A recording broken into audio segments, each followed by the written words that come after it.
presentes que o Senhor já te deu.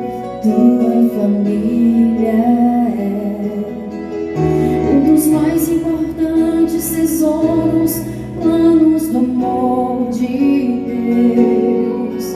E por mais que difícil estiver, nem penses em desistir. Não abandones a tua família, precisa de ti. Abençoai a minha casa, cuide bem dela pra mim. Vou amar minha família até o fim. Abençoai a minha casa, cuide bem dela pra mim. Vou amar minha família até